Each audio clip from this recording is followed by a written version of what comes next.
Hello, this is part 2B of our A-level psychology exam feedback presentation delivered live at the start of October on the 2023 paper 2. This one just looking at the child psychology 16-mark question. So here it is. Evaluate cross-cultural research into attachment types as an explanation of the children's behaviour at the nursery. In this scenario, you must make reference to the context in your answer, 16 marks. So you can either pause and read this response on screen, or you can download it in the description. So I'll move on to page 2, and here comes page 3, and finally page 4. And on the next page, I will reveal the mark awarded. So this was awarded 13 marks out of 16. And you can see the levels that each assessment objective was awarded there, and I'll give you a bit more explanation as to why each of those judgments was made by the examiner. So on page 1 of this essay, it starts with a definition of attachment, which is not actually needed for this one, for this response. I think it's good advice actually to give your students that they don't need to write introductions. They can go straight in to start answering the question. It then goes on to describe type A and type B attachment, which shows knowledge and understanding of the results of Ainsworth's study, so that is relevant. This goes on to page 2, where type C attachment is described. Page 2 goes on to show knowledge and understanding of the procedure of Van Eijendorf and Kroonenberg, followed by the results that type B was the most common. At the bottom of page 2, going on to page 3, there are more results from the study in terms of individualistic cultures, including understanding of what they are. Page 3, there are more results from the study in terms of collectivist culture, including knowledge and understanding of what those are. So all of that is credit-worthy AO1. For AO2, then on page 1, there's a link to Mark and the different behaviours of the children, linked to the knowledge of type A attachments. On page 2 at the top, there's a link to type B children and their behaviours in Mark's nursery, and there's more AO2 at the end of that paragraph in relation to type C attachments as well. So page 3 has the results of Van Eijendorf and Kroonenberg. Forgive my pronunciation if you know better, regarding type A attachment, and that's applied to details of the children's behaviour. So that's good. And as we've said with feedback to other AO2 questions, it's important that they don't just mention Mark or the nursery, but try to make links to more specific details within the scenario.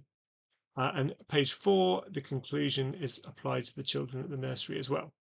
And then for the AO3, this starts on page 3 towards the bottom of the page with the point about controls, with the mini conclusion that this increases reliability. So there's a nice example of what we mean when we talk about mini conclusions. Conclusions are, of course, essential to get into the upper bands for AO3, but they don't have to be final concluding paragraphs at the end of the response. They can be mini conclusions like this one along the way.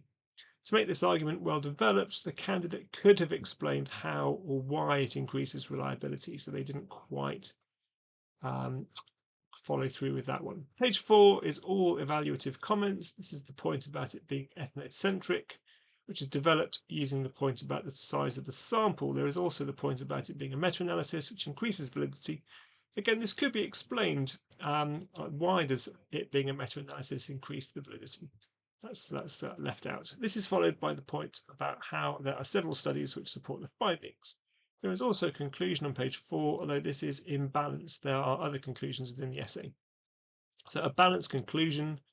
We often talk about balance between assessment objectives, but it's also important to get into the really high marks that candidates are aware that they need to present a conclusion which gives equal hearing to both sides of the argument. But the fact that this one was a bit one-sided is mitigated by other conclusions, mini conclusions along the way. As the AO1 was level 4 and the AO3 was level 3, this can just make it into level 4, and with the AO2 considered, it's given 13 marks. So thanks very much for watching this one. General feedback before I conclude on the 16 markers on this paper is here.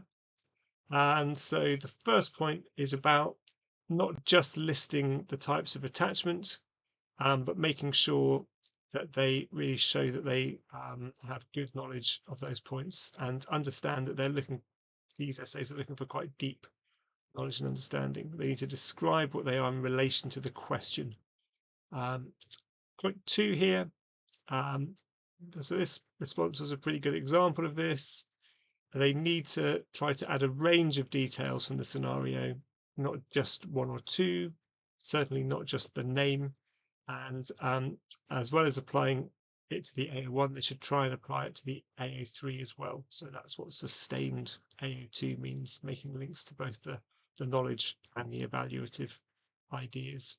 And then for the AO3, explaining the points, not just presenting a limitation or a strength, but going on to think about why that really applies in this case and making it specific to this question.